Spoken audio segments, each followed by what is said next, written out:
1,00,000 మంది శివభక్తులతో కలిసి మహారుద్రాక్ష పూజలో పాల్గొనండి. వెంటనే కాల్ చేసి మీ పేరును నమోదు చేసుకోండి. నమస్కారం, సుమన్ టీవీకి స్వాగతం. నేను గీతాంజలి. ప్రస్తుతం మనతో పాటు ఉన్నారు కొండవీటి దత్తాత్రేయ శర్మ గురువు గారు. వారు మంత్రశాస్త్ర ప్రావీణ్యులు. వారితో మాట్లాడి వారాహి నవరాత్రుల గురించి పూర్తి విశేషాలు తెలుసుకుందాం. మనలో చాలా మందికి సందేహాలు ఉన్నాయి కదండి, అసలు జరుపుకోవాలా వద్దా, ఎటువంటి నైవేద్యాలు సమర్పించాలి, ఎటువంటి మంత్రాలతో అమ్మవారిని ఆవాహన చేయాలి, ఎలాంటి మంత్రం గాని స్తోత్రం గాని మనం పఠించి వారాహి అమ్మవారి అనుగ్రహం పొందాలి. ఈ వివరాలన్నీ గురువుగారి మాటల్లో వేరే తెలుసుకుందాం. గురుగారు నమస్కారం అండి. నమస్కారం. గురుగారు, వారాహి నవరాత్రులు రాబోతున్నాయి, మరి విశిష్టత మాట్లాడుకుందాం. అలాగే అందరూ ఆచరించవచ్చా ఈ నవరాత్రులు? ఎలా జరుపుకోవాలి? మొదటి రోజు పాడ్యం నుంచి ప్రారంభిస్తే నవమి వరకు అసలు ఎలా జరుపుకోవాలి, ఎటువంటి నైవేద్యాలు అమ్మవారికి సమర్పించాలి, పూజ చేసే విధానం అంటూ ఉందా, నియమాలు కావచ్చు, అలాగే అప్పుడు పఠించవలసిన మంత్రాలు స్తోత్రాలు, వీటి గురించి కూడా తెలియచేయండి. శ్రీ మహాగణాధిపతయే నమః. వారాహి నవరాత్రాలు, వీటిని గుప్త నవరాత్రాలు అంటారు. వాస్తవంగా మనకి ప్రధానంగా 4 నవరాత్రాలు వస్తాయి. వసంత ఋతువులోను, అలాగే శరద్ ఋతువులోను వచ్చేటటువంటి నవరాత్రాలు, వసంత ఋతువులో వచ్చే నవరాత్రాలు వసంత నవరాత్రములని బాలా త్రిపుర సుందరి అమ్మవారికి చేస్తారు ఆ నవరాత్రులు. అలాగే శరన్నవరాత్రాలు, శరద్ ఋతువులో అంటే అక్టోబర్లో వచ్చేటటువంటి నవరాత్రాలు, వాటిని దేవీ శరన్నవరాత్రాలని దుర్గా స్వరూపంగా అమ్మవారికి చేస్తారు నవరాత్రులు. అలాగే మాఘమాసంలో వచ్చేటటువంటి నవరాత్రాలని శ్యామలా నవరాత్రాలని శ్యామలాదేవి, రాజశ్యామలాదేవికి చేస్తారు. ఆషాఢ మాసంలో పాడ్యమి నుంచి నవమి వరకు వచ్చేటటువంటి నవరాత్రాలని గుప్త నవరాత్రములు లేదా వారాహి నవరాత్రములు అనేటటువంటి పేరుతో పిలుస్తారు. అసలు మనకి మొదటి నుంచి కూడా అంటే ఈ మధ్య కాలంలో బాగా పవన్ కళ్యాణ్ దీక్ష తీసుకుని ఆయన ఉప ముఖ్యమంత్రి అయిన తర్వాత ఇది బాగా ప్రాచుర్యంలోకి వచ్చింది. ఆ వాహనానికి ఆ పేరు పెట్టుకుని ఇదంతా చేయడం వల్ల బాగా ప్రాచుర్యంలోకి వచ్చి, అంతకు ముందు ఉంది. కానీ ఈ వారాహి నవరాత్రాలు ఎవరు చేసేవారయ్యా అంటే సాధకులు, ఉపాసనాపరులు, వారు మాత్రమే గతంలో చేసేవారు. ఇప్పుడు అందరూ కూడా దానిని, ఈ కార్యక్రమాలని, నవరాత్రాలు చేయాలి, అమ్మవారిని ఆరాధించాలనేటువంటి సంకల్పంతో ఉన్నారు. అంటే మేము కూడా జీవితంలో పైకి రావాలి అనే సంకల్పంతో చేసేవారు. దీనికి గుప్త నవరాత్రాలు అనే పేరు. దీనికి గుప్త నవరాత్రాలను ఎందుకు వచ్చిందంటే, గుప్తం అంటే రహస్యం అని అర్థం అన్నమాట. మనం నిర్వహించేటటువంటి నవరాత్రాలు అంటే వారాహి దీక్ష కానివ్వండి, వారాహి నవరాత్రాలు కానివ్వండి, రెండో కంటి వాడికి తెలియకుండా చేయాలి. అందుకే గుప్త నవరాత్రాలు, గుప్తంగా చేసేటటువంటి నవరాత్రాలు. నేను ఇంత చేస్తున్నాను, నేను దీక్ష తీసుకున్నాను, బయటికి చెప్పకూడదు. గుప్త నవరాత్రాలు అంటే రహస్యంగా చేసేది. ఇప్పుడు 4 నవరాత్రాల్లోనూ దీని ఒక్కదానికే గుప్త నవరాత్రాలను ఎందుకు పేరు వచ్చింది అంటే, ఇది సాధకులు అలాగే ఉపాసనాపరులు గుప్తంగా చేసుకునే నవరాత్రాలు. వారాహి ఉపాసన ఉన్నటువంటి వాళ్ళు ఎవరైతే ఉంటారో, తంత్రక్రమంలో ఉన్న వాళ్ళు కానివ్వండి, సమయ దక్షిణ కౌలాచారాలు ఆచరించే వాళ్ళు ఎవరైతే ఉంటారో వాళ్ళు నిర్వహిస్తూ ఉంటారు. దీన్ని మనం చెయ్యాలంటే ఎలా చెయ్యాలి అంటే, మానవ మాత్రులు, మామూలు సామాన్యులు మనలాంటి వాళ్ళు ఈ చెయ్యాలి అంటే గనక రాత్రిపూట మాత్రమే వారాహి దేవి యొక్క పూజ చేసుకోవాలి. రాత్రి చెయ్యాలి. అసలు నవరాత్రములు అంటే రాత్రికే ప్రాధాన్యత ఎక్కువ. అంటే సమయం అండి, సూర్యాస్తమయం తర్వాత, చీకటి పడిన తర్వాత, అంటే 7 గంటలకి చీకటి పడుతుంది మనకి. కాబట్టి ఈ లోపు అన్ని మనం సర్దేసుకుని, పూజా సామాన్లన్నీ సర్దేసుకుని ఉదయం నుంచి ఉపవాసం ఉండాలి. ఉదయం నుంచి ఉపవాసం ఉండి ఏమీ తినకూడదు, ఏమీ తాగకూడదు. కాఫీ తాగొచ్చు, ఇవన్నీ మంచినీళ్ళు ఏమన్నా తాగితే తాగిందంటే గంగకి దోషం ఉండదు కాబట్టి మంచినీళ్ళు తాగచ్చు. బాగా నిష్టగా చెయ్యాలి, తొందరగా ఫలితం రావాలనుకున్నటువంటి వాళ్ళు ఎవరైతే ఉంటారో వాళ్ళు దీనికి ఉన్న తర్వాత ఏదైతే మనం ప్రదేశంలో, ఇంట్లో చాలా శుచిగా శుభ్రంగా ఉండాలి. అంటూ ముట్టు మైలు ఖచ్చితంగా పాటించాలి. ఈ నవరాత్రాలలో ఇంట్లో ఆడవాళ్ళు ఎవరికి కూడా ఇంట్లోకి రాకూడదు రోజులు లేకుండా చూసుకోవాలి. ఎందుకంటే మనం నిర్వహించేటటువంటి పూజకి నియమనిష్టలు అనేది ప్రధానం. నియమం అంటే ఏంటి? మనం ఆచరించే విధానం. నిష్ట అంటే శుచి శుభ్రం. ఇది ఖచ్చితంగా ఆచరించాలి.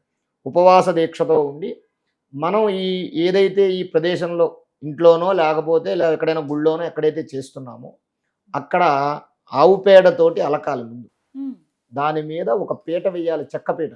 ఈ మధ్య వేరే వేరే పీటలు ఏవో వస్తున్నాయి, వాళ్ళు అల్యూమినియం పీటలు అవి ఇవన్నీ కూడా వస్తాయి. అవి వేయకూడదు, చెక్క పీట వేయాలి. వేసి దాని మీద వారాహి యంత్రం కానీ అష్టదళ పద్మం కానీ వేయాలి. వేసిన తరువాత దాని మీద కొత్త వస్త్రాన్ని వేయాలి. వారాహీదేవికి ఎక్కువగా ఆకుపచ్చ రంగు అంటే బాగా ఇష్టం. వారాహీదేవికి ఆకుపచ్చ రంగు అంటే బాగా ఇష్టం అన్నమాట ఎక్కువ, లేదా గోధుమ రంగు అయినా పర్వాలేదు. ఇతరత్ర అమ్మవార్లకి పసుపు ఎరుపు అది కామన్ రంగు కాబట్టి, వస్తువు కాబట్టి పసుపు కానీ ఎరుపైనా వేసుకోవచ్చు. దాని మీద 3 దోశల బియ్యం పోయాలి.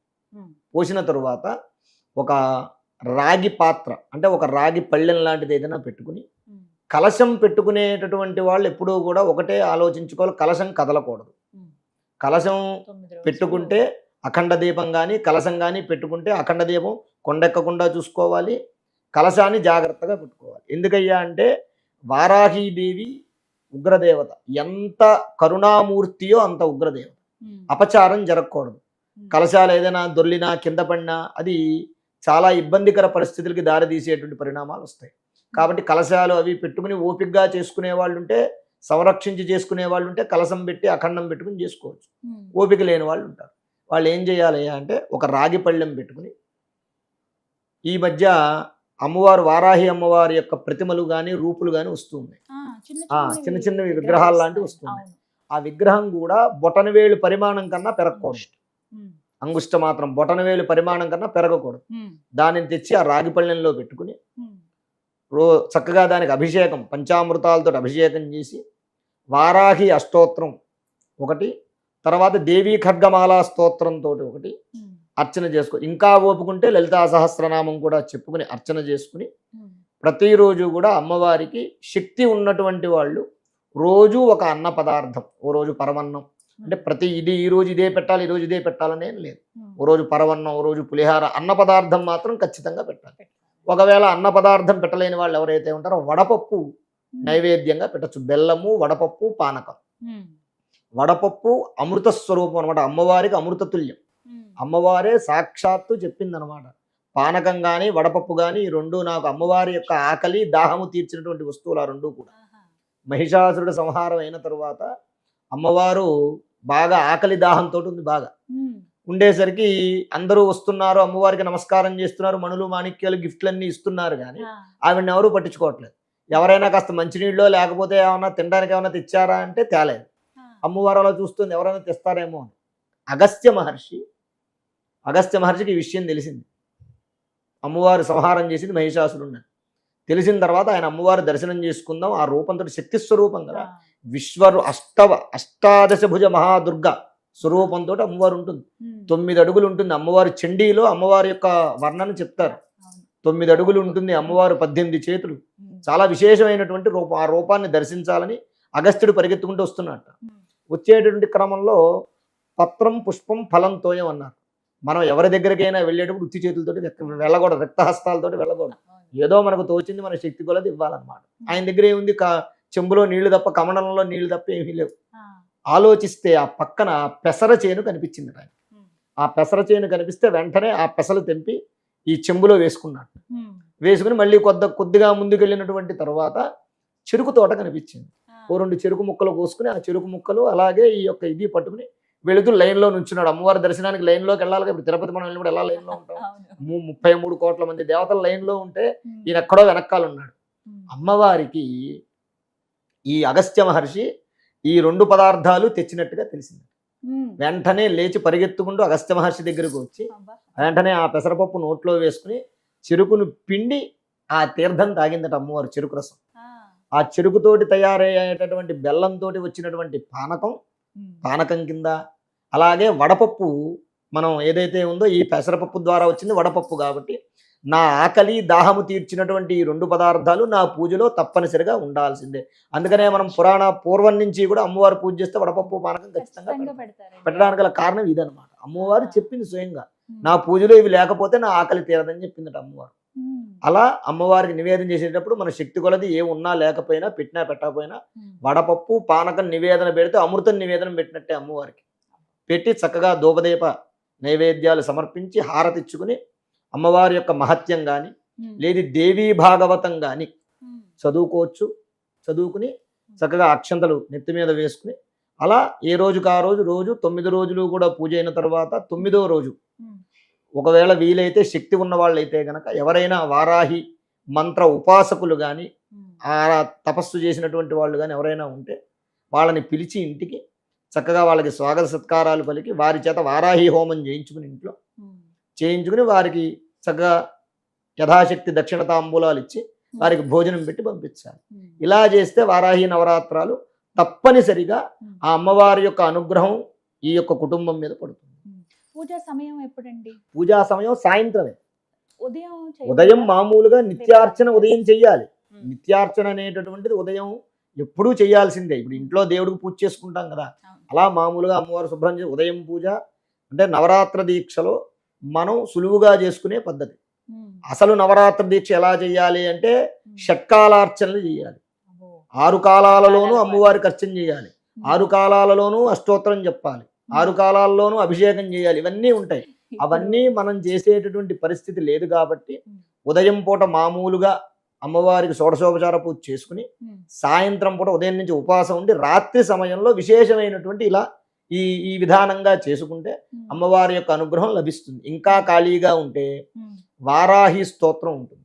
ఆ వారాహి స్తోత్రాన్ని కానీ లేదు ఓం నమో భగవతే వారాహి అయి నమః అంటే వారాహి అమ్మవారి యొక్క నామాన్ని కానీ చక్కగా జపం చేసుకుంటూ ఆ 9 రోజులు ఉంటే ఆ ప్రభావం వల్ల కూడా వారాహి అమ్మవారి యొక్క అనుగ్రహం వీళ్ళ మీద కలుగుతుంది.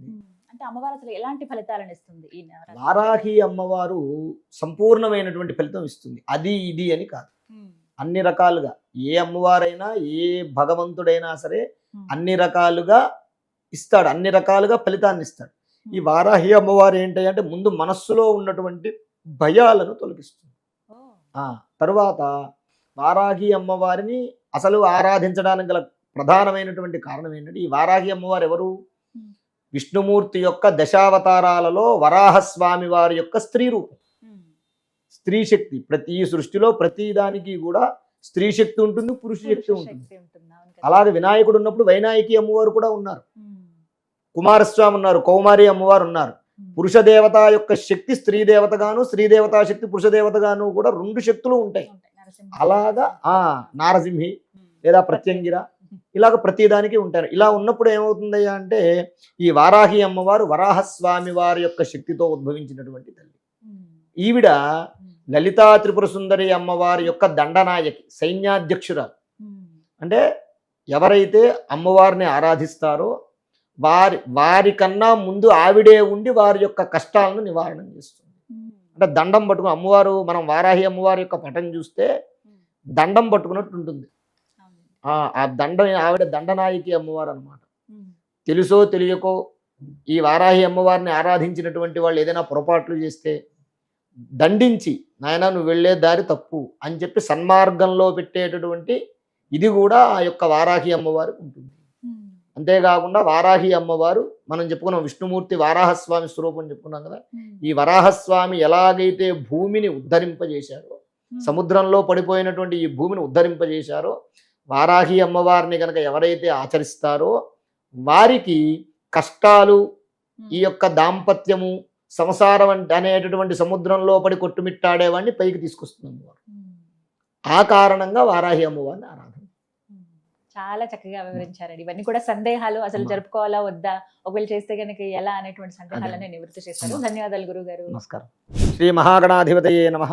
ఆరోగ్యము, ఐశ్వర్యము, ఆనందము, ఆర్థిక లాభం ఇవన్నీ కలగాలంటే ఆగస్టు 11వ తారీఖు మంగళవారం రోజున మేము నిర్వహించేటటువంటి 1,00,000 రుద్రాక్షల పూజలో పాల్గొనండి. పరమేశ్వరుడి యొక్క అనుగ్రహం వల్ల సర్వ విధములైనటువంటి కష్టాలు నివారణమై ఐశ్వర్యాలు కలుగుతాయి. 1,00,000 రుద్రాక్ష పూజలో పాల్గొనేటటువంటి వారు స్క్రీన్ మీద స్క్రోల్ అవుతున్నటువంటి నంబర్లకు కాల్ చేసి రిజిస్ట్రేషన్ చేసుకోగలరు.